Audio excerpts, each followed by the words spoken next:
किन्हीं बुजुर्ग लोगों की समस्याओं के ऊपर चर्चा करेंगे। आज हमारे साथ में हैं डॉक्टर प्रसन्न चटर्जी। आप अपोलो हॉस्पिटल दिल्ली से हैं।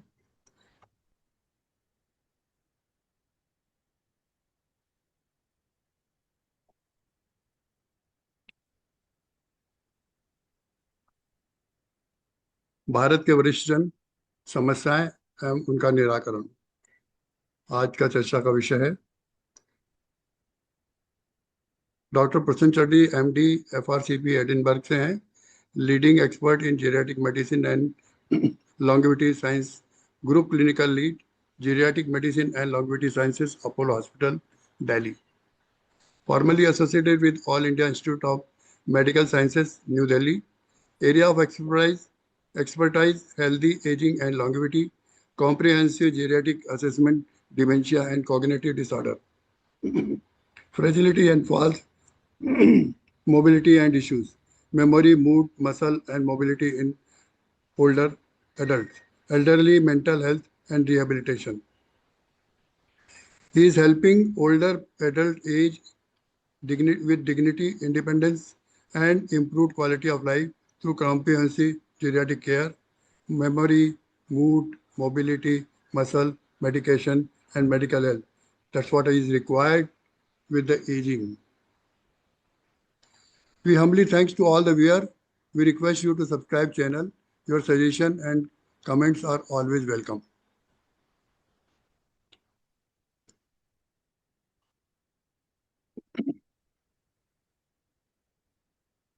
आज का चर्चा का विषय बहुत संवेदनशील एवं संजीदा है कि जिन माता पिता ने बच्चों को पाला बड़ा किया, समाज में रहने लायक बनाया, आज वही बुजुर्ग जीवन संध्या के सहारे की तलाश में और बंद दरवाजों में बैठे अपना बीता समय और जीवन यापन कर रहे हैं, या बीमारियों से ग्रस्त होकर अवसाद की स्थिति में अकेले ही जूझ रहे हैं।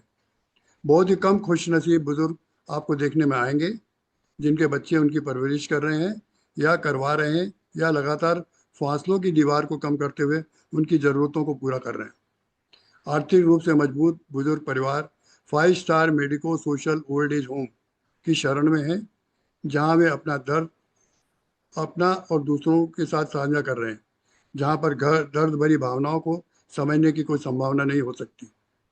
आजकल देश में मेडिकल फील्ड में नया संस्करण medico social age old age home, एक नर्सिंग होम तरीके होते हैं, देश में तेजी से पैर पसार रहे हैं, जो कि आने वाले कल की खबर देते हैं। भारत के वरिष्ठ जन संख्या बहुत तेजी से बढ़ रही है, जिन्हें हम श्रेष्ठी जन भी कह सकते हैं। उनकी मेडिकल, आर्थिक समस्या, सामाजिक समस्याओं का अके अकेलापन, मानसिक अवसाद, उम्र अनुरूप कठिनाइयाँ, टूटते गुलिस्तां बच्चों का निर्देश गमन, विदेश बच्चों का विदेश गमन और दबाव बुजुर्ग लोगों पर पड़ रहा है। डॉक्टर प्रसन्न जी आज वरिष्ठ जनों की इन्हीं काबिल दुविधाओं और समस्याओं के बारे में हमें कुछ इनके निराकरण बताएंगे। प्रसन्न जी, बुजुर्ग लोगों के जीवन भर चलने वाली बीमारियां क्या हैं और उनके समाधान क्या हैं? नमस्कार sir, thanks for this opportunity. Senior citizen का प्रॉब्लम सिर्फ हेल्थ वाइज नहीं है। They have physical problem, they have mental health issues. But मुझे अगर प्रायोरिटाइज करने बोला जाए तो आई विल से सबसे बड़ी बात है उनको लैक ऑफ एंगेजमेंट से सारे समस्या शुरू होती है। आफ्टर रिटायरमेंट एक तो घर में भी थोड़ा रिस्पेक्ट कम हो जाती है, और क्योंकि ब्रेन एक्टिव नहीं है, मसल उतना एक्टिव नहीं है, तो brain muscle mood related problem शुरू होती है। So so among the various problem एक चीज देखा गया है कि आप जब मीनिंगफुली एंगेज नहीं हो, आपका, क्योंकि एजिंग के साथ साथ सारे ऑर्गन ही हमारा धीरे धीरे करके वीक होते जाते हैं। Just like a old car, I say everywhere that पुराने गाड़ी जैसी होती है, धीरे धीरे सारे पार्ट्स उनका थोड़ा वीक होती है। But again it depends on age पर योर मेंटेनेंस। जो अच्छा मेंटेन करते हैं वो 100 साल भी के उम्र में भी हेल्दी है। ऐसे भी लोग हैं जो 100 साल की उम्र में, क्योंकि उनका मेंटेनेंस बढ़िया हुआ है। मेंटेनेंस में आपका खान पान आता है, इसमें हम बाद में बताएंगे। सो पहला तो चीज है memory issue which is highly neglected. 80% memory problem elderly people में डायग्नोसिस इनिशियली होती नहीं है, क्योंकि उनको सोचा जाता है कि वो एज रिलेटेड चेंजेस है। मैं इसमें एक चीज बताना चाहूंगा, कोई भी फॉर्म का मेमोरी इंपेयरमेंट या पर्सनालिटी में चेंजेस, या आप सोसाइटी में जैसे घुल मिलते थे लोगों से, या आपका ऑर्गेनाइजेशनल कैपेसिटी जो घर में आप सब कुछ मैनेज करते थे सही से, या आपका फाइनेंशियल मैनेजमेंट कैपेसिटी, कहीं पे भी कोई दिक्कत आती है तो इट नीड्स मेडिकल अटेंशन। तो जेरियाट्रिक पॉपुलेशन का memory is not only about remembering things, it is all about your identity. और मेमोरी प्रॉब्लम सीनियर सिटीजन में सबसे बड़ा पैंडेमिक बनने जा रहे हैं, क्योंकि 80 प्लस दुनिया भर में सबसे तेजी से ग्रो कर रहा है। और unfortunately most of the 80 plus जो 80 के ऊपर पहुंच रहे हैं, वो तैयारी के साथ नहीं पहुंच रहे, बाय बाय चांस और bye genetic blessings. Genetic blessings मतलब जिनके माँ बाप लंबा जीते हैं, उनको लंबा जीने का चांस काफी हद तक बढ़ जाते हैं। लेकिन सिर्फ जीना जरूरी नहीं है, हेल्दी जीना बहुत जरूरी है। सो लॉन्जेविटी का भी और हेल्दी एजिंग का भी पहला सीरीज जो है मेमोरी को सही रखना।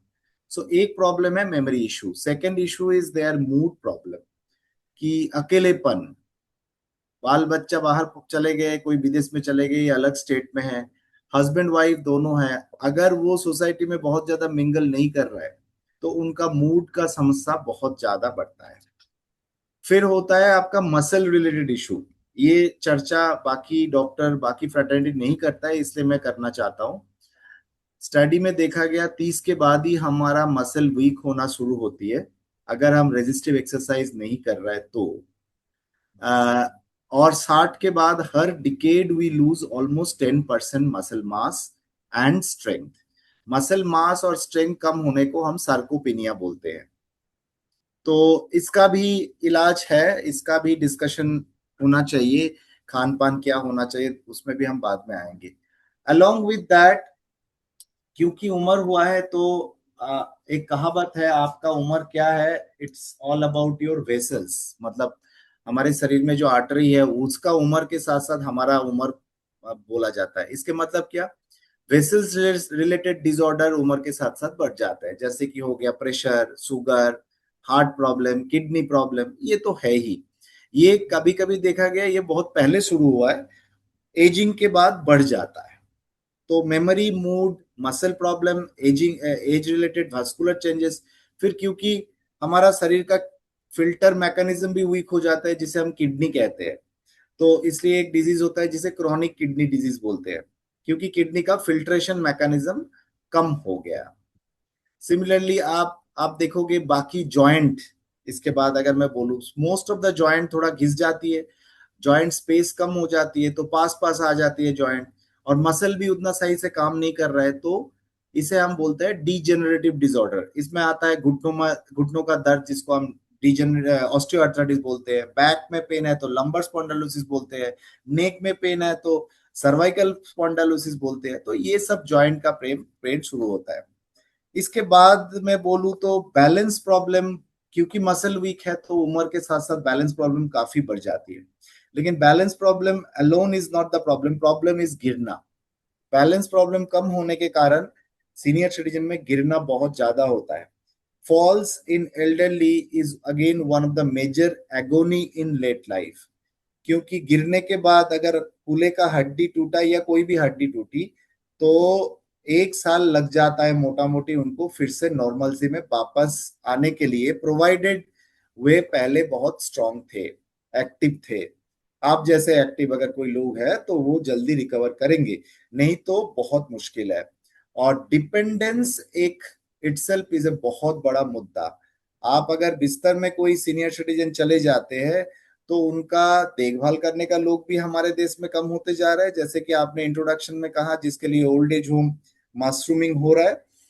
दूसरा, उनका मन का जो कॉन्फिडेंस है वो भी काफी हद तक खत्म हो जाता है। जब हमारा चलना फिरना बंद हो जाती है, जब हमें बाथरूम जाने के लिए किसी के ऊपर डिपेंड करना पड़ता है, या रिमोट टीवी का ऑन करने के लिए किसी के ऊपर डिपेंड करना पड़ता है, that is not dignified aging. So इसमें से कुछ कुछ जैसे फॉल्स, फ्रेल्टी, डिमेंशिया, डिप्रेशन, जो मैं कहा, इनको हम जेरियाट्रिक सिंड्रोम भी बोलते हैं। जेरियाट्रिक सिंड्रोम का मतलब क्या है कि ये कोई एक सिस्टम के साथ जुड़ा नहीं है। गिरने के कारण ब्रेन रिलेटेड प्रॉब्लम जैसे कि स्ट्रोक, पार्किंसोनिज्म, गिडिनेस, ये हो सकता है। हार्ट में एरिथमिया मतलब इरेगुलर हार्ट बीट हो सकता है। नी में बैलेंस प्रॉब्लम हो सकता है जिसको हम बकलिंग ऑफ नी बोलते हैं। या तो घुटनों, पैर में जो पैर का हमारा प्रॉपर फिटिंग नहीं है, तो पैर का शू फिटिंग नहीं है, या बाहर एनवायरनमेंट में पानी गिरा है, तो वो भी गिरने का समस्या हो सकती है। इसके अलावा भी देखा गया उम्र के साथ साथ स्लीप कम हो जाती है, फुट पाइप का जो मूवमेंट कम हो जाता है जिसे कंस्टिपेशन बोलते हैं।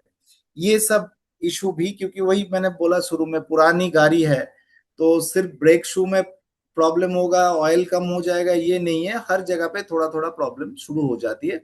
बट कौन कैसे इसको मेंटेन करता है उसके ऊपर डिपेंड करेगा कितना दिन और कैसे रहेगा।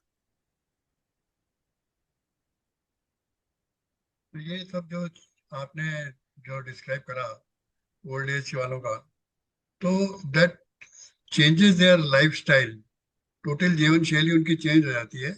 और लोग उनको ये कहना शुरू कर देते हैं कि आप तो रिटायर हो गए, अब आपकी उम्र हो गई, अब तो कुछ काम मत करो, घर में बैठो आप।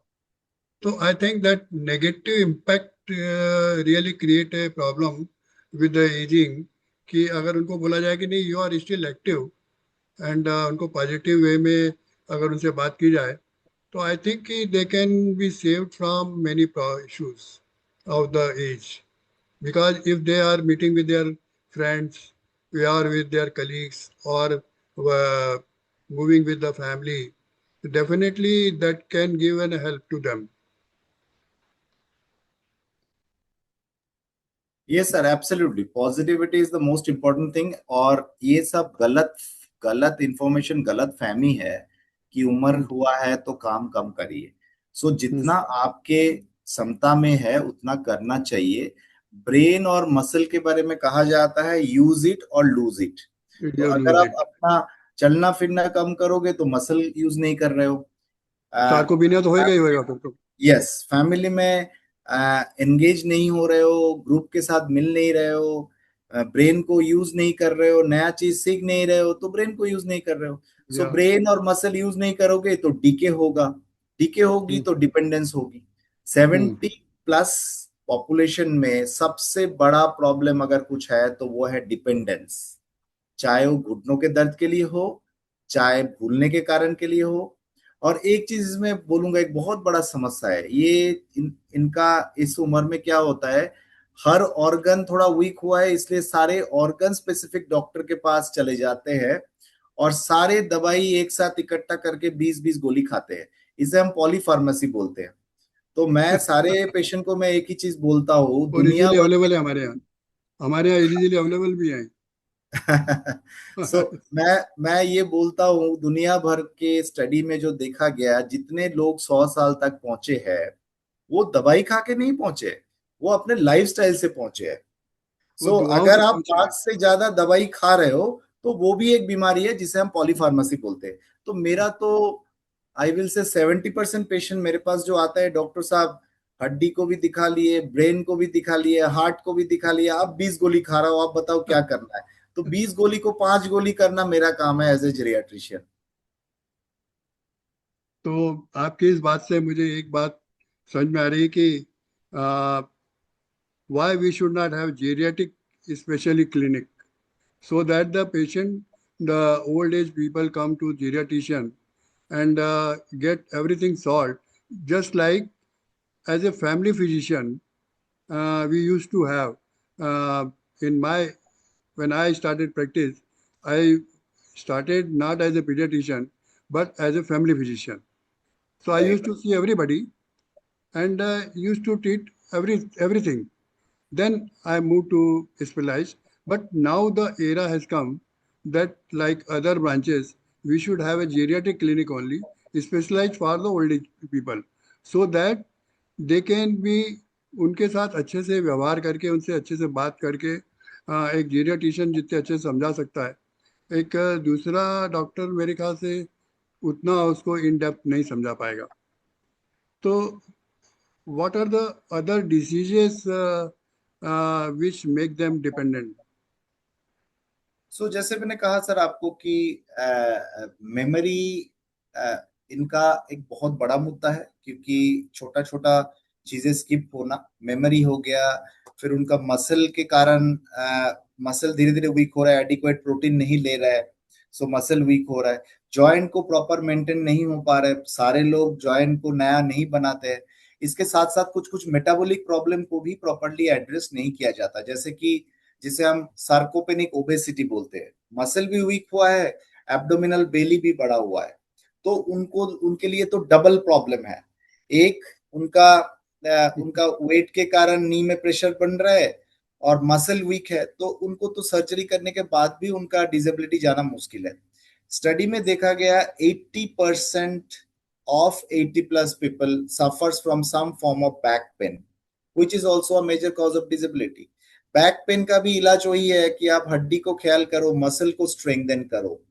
सिमिलरली 70 के बाद स्ट्रोक का प्रीवैलेंस बहुत बढ़ जाती है। तो एक बार स्ट्रोक हुआ, कोई एक साइड वीक हो गया, या दोनों साइड कभी कभी वीक हो जाता है, या थोड़ा बहुत वीक हुआ, उससे भी आपका मोबिलिटी कम हो जाती है। कम हो तो जाएगी। जितना आपका मोबिलिटी कम होते जाएगा, उतना ज्यादा आपका डिपेंडेंसी बढ़ते जाएगा। बढ़ती जाएगी। And it is like a vicious cycle. हम चल नहीं रहे, हम सिटिंग स्टैंडिंग नहीं कर रहे, जिसको हम रेजिस्टिव ट्रेनिंग बोलते हैं, हम साइकिलिंग नहीं कर पा रहे, हम अपने आप को विड्रॉ कर रहे हैं, तो मसल हमारा उतना वीक होते जाएगा। मसल जितना वीक होते जाएगा, कॉन्फिडेंस उतना घटते जाएगा। कॉन्फिडेंस घटेगा तो ब्रेन दोबारा सिग्नल देगा कि भाई चलो मत, चलोगे तो गिर जाओगे, तो बंदा और ज्यादा अपने आप को रेस्ट्रिक्ट कर लेता है। So this is a vicious cycle. Then muscle loss होगा, न्यूट्रिशन घटेगी। सो ओवरऑल इसी कंडीशन को हम फ्रेलिटी कहते हैं। Frailty is again a major issue जिसमें लोग डिपेंडेंट हो जाते हैं। और फ्रेलिटी इतना बड़ा फैक्टर है आजकल। ऑपरेशन से पहले हम अलोंग विथ एनेस्थेटिस्ट असेसमेंट, जीरियाट्रिशियन विदेश में असेस करते हैं कि पेशेंट इज फ्रेल और नॉट, क्योंकि फ्रेल पर्सन का रिकवरी का चांस बहुत कम है। एंड फ्रेलिटी अगर सीवियर हो जाती है तो उनको तो बड़ा इंटरवेंशन नहीं करना चाहिए। तो ऐसा क्या कारण है कि जो मेंटल हेल्थ इश्यूज इन लोगों में के बीच में बढ़ते जा रहे हैं? सर मेंटल हेल्थ इशू इसलिए बढ़ते जा रहा है क्योंकि it is more of, I will say, if I talk about dementia, dementia is a multifactorial things. It ranges from your lifestyle, that includes your mobility, कितना चलते हैं, कितना खुश है, कितना घंटा सोते हैं।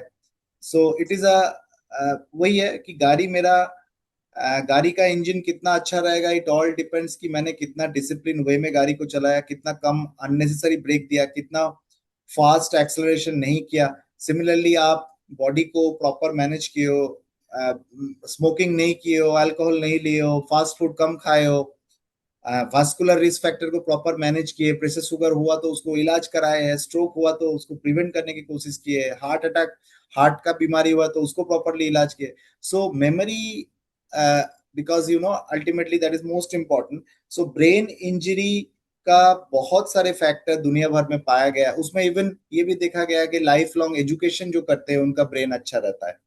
सो हैप्पीनेस के साथ रिश्ता है, नींद अगर आपका प्रॉपर नहीं हो रहा है तो दिक्कत है। तो सब कुछ मिलके मेमोरी डिसाइड होती है।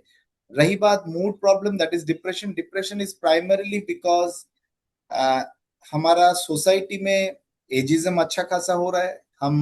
हम खुद सीनियर सिटीजन के साथ बहुत ज्यादा टाइम नहीं बिता पाते सब, क्योंकि life is a very fast pace life. अब कोई बंदा अमेरिका में काम कर रहा है, वो छोड़ के अपने माँ बाप के लिए इंडिया नहीं आएगा।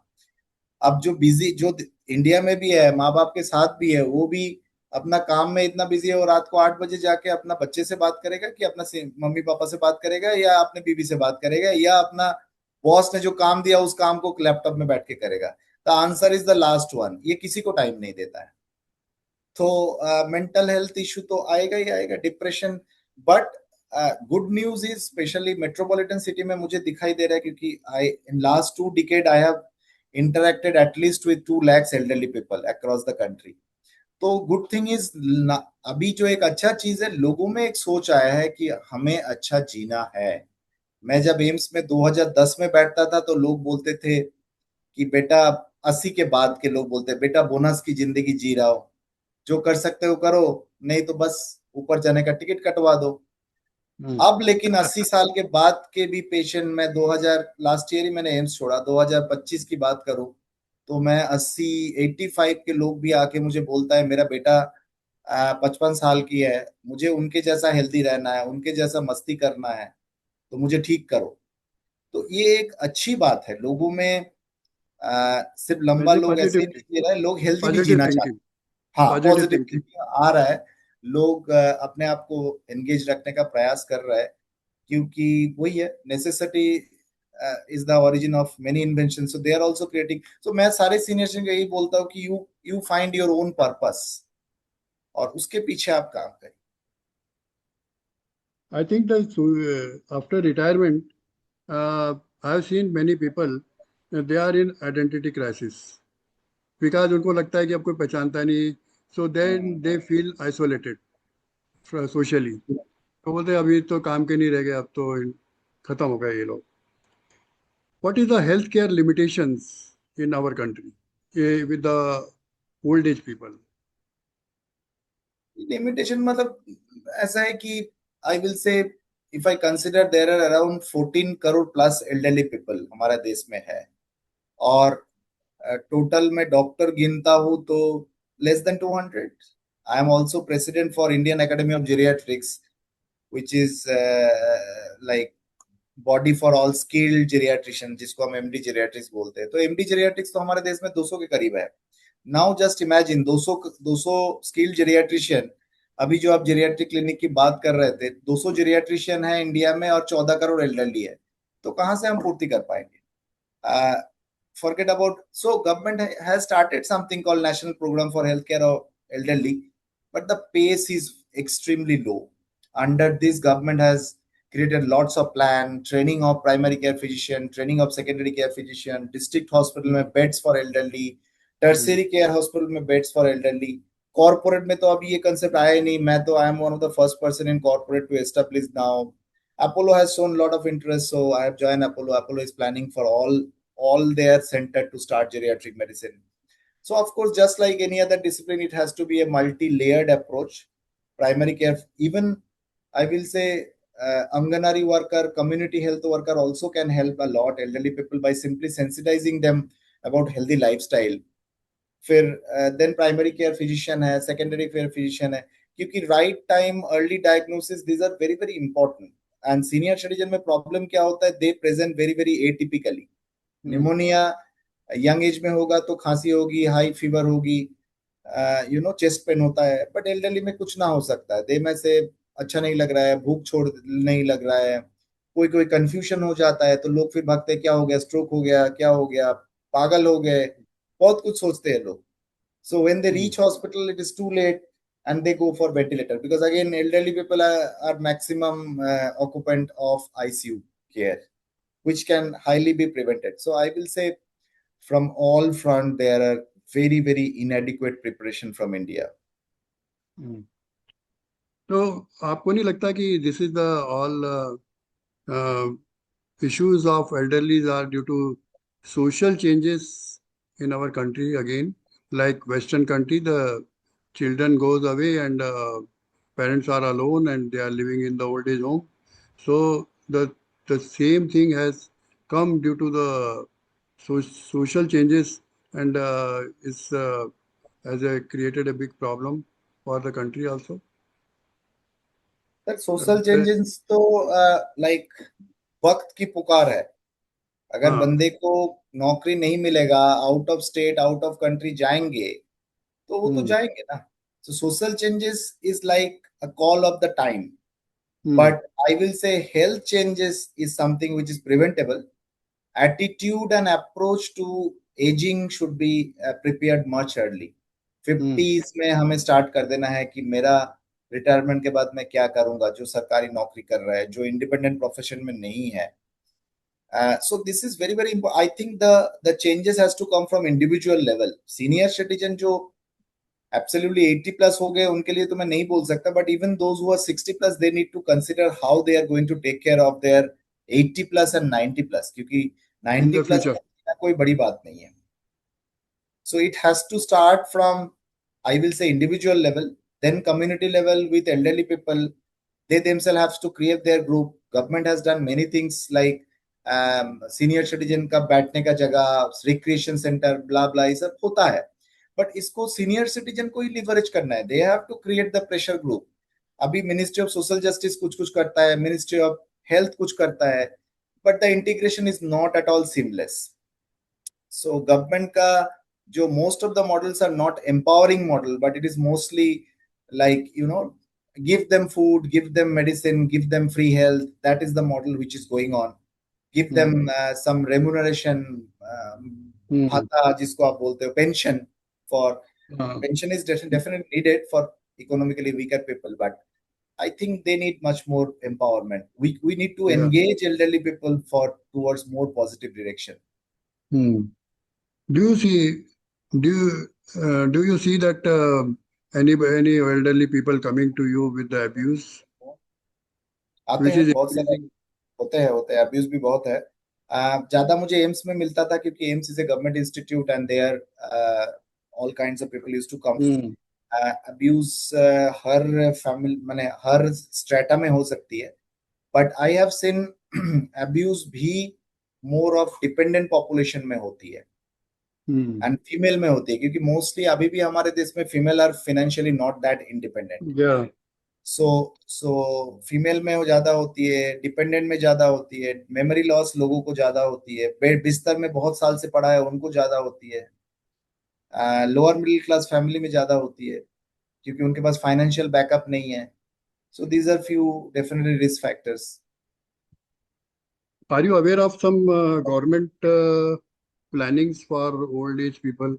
As you are since so many years, you are working for the The old age national center, people. as I told you, national health policy is there, NPHC, National Program for Healthcare of Elderly, Mm, which is mm, a very big project from government. They are working for empower like skilling doctors.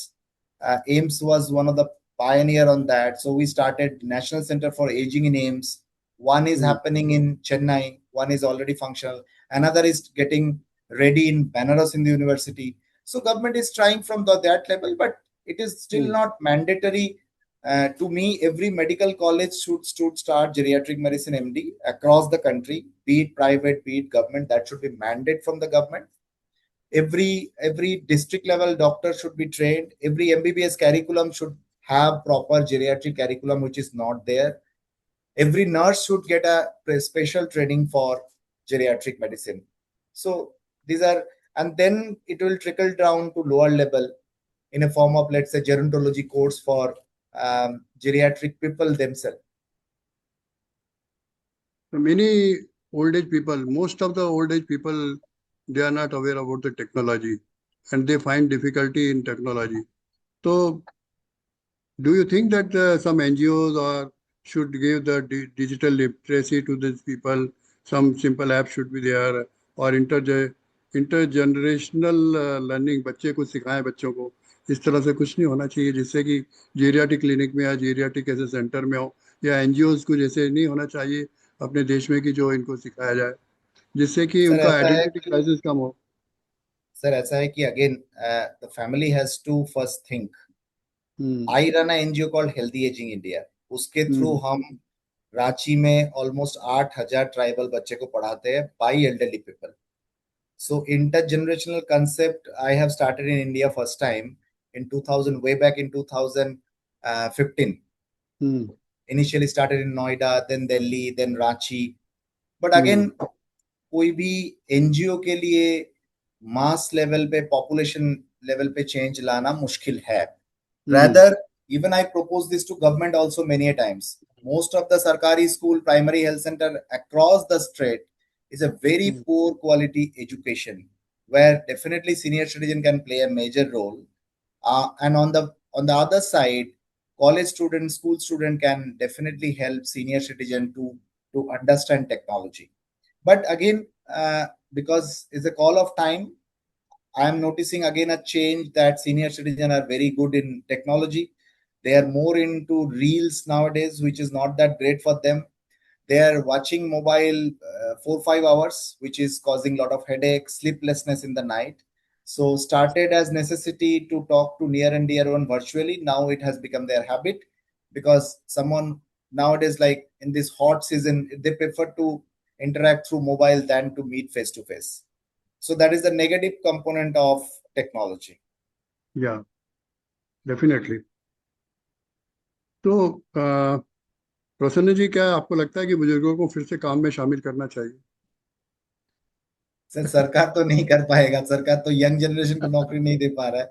But जो मैं बोलता हूँ कि senior citizen, they have to find out their own way of engagement. Part time job हो, that is very very mentorship हो, important. Not only part time job sir, not only part time job. आप कुछ contribute करिए society में। अगर आप free में दो बच्चे को, आपके घर में जो हम्म, हेल्पर है, अगर उसके बच्चे को फ्री में पढ़ाते हो, तो you are meaningfully engaging yourself, that gives you lot of happiness. So gratitude and service for service, this two are hmm, very important for healthy and happy life, specially in late life. जिंदगी भर तो अपने लिए और अपने बाल बच्चे के लिए किए ही हो, अब थोड़ा सोसाइटी के लिए भी कर लो। तो जैसे दूसरों के लिए कर लो। जैसे आपका, जैसे सिखिज्म में है, आप गुरुद्वारे में जाके सेवा देते हो, ये करना चाहिए। ये चीज आपको, that gives you lot of happiness. We are so taught for जरूरी दैट। नहीं है आप पैसे कमाने के लिए काम कर रहे हो, यहाँ पे जरूरी है अच्छे रहने के लिए आपको काम करना पड़ेगा। ये शिक्षा तो हमको शुरू से ही दी गई है। हमारे समाज में ये बताया गया है शुरू से कि हाँ गुरुद्वारे में जाओ, सबकी सेवा करो, हाँ लंगर हाँ। आओ, चादरें बिछाओ, बर्तन उठाओ, बर्तन धो, लंगर खिलाओ लोगों को। ये तो हम लोगों को शुरू से सिखाया गया है, और मेरे ख्याल से कर ही रहे हैं। और आई think that working for others create a self respect for self, and if you are doing something, some small work, it is a financial support, and it keeps the mental health proper. So Definitely. that, once I always say that in old age three things are important: dental health, so that you can eat well; mental health, so that you can recognize and you can make your identity again in the society by doing something. So when dental health and mental health is all right, definitely physical health will be all right, because you are eating well, so you will not suffer from sarcopenia. तो भारत के वरिष्ठजनों की समस्याएं केवल medical नहीं है, ये सामाजिक, आर्थिक, भावनात्मक तीनों स्तर पे हैं। और आप इतने सालों से इसमें योगदान दे रहे हैं समाज में। आई थिंक कि अवेयरनेस, एक्सेसिबिलिटी एंड कम्युनिटी आधारित care and government, NGO and family का संयुक्त प्रयास हो तो हेल्दी एजिंग को राष्ट्रीय प्राथमिकता बनाना चाहिए। That should be the aim of our country. क्योंकि अगर उनको सिर्फ ये कह दिया जाए कि अब आप तो पुराने हो गए, अब इस काम के नहीं हो, तो डेफिनेटली एक नेगेटिविटी जो है, वही एक आइडेंटिटी क्राइसिस भी ले जाती है, फिजिकल हेल्थ में भी ले जाती है, मेंटल हेल्थ डिसीजेस में भी ले जाती है, उनकी मूवमेंट में भी ले जाती है, और सोशली दे बिकम आइसोलेटेड।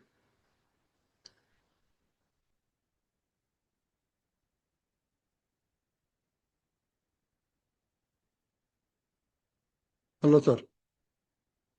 ये सर। हाँ सर। तो आपसे बात करके बहुत अच्छा लगा, और उम्मीद करता हूँ कि डॉक्टर टुटेजा टॉक शो के वरिष्ठ जन जो हैं, वो आपने जो सलाहें दी है उससे लाभ लेंगे, और उनको अच्छा लगेगा। फेसबुक पे मैं एक पोएम देख रहा था, तो बड़ी अच्छी लगी मुझे।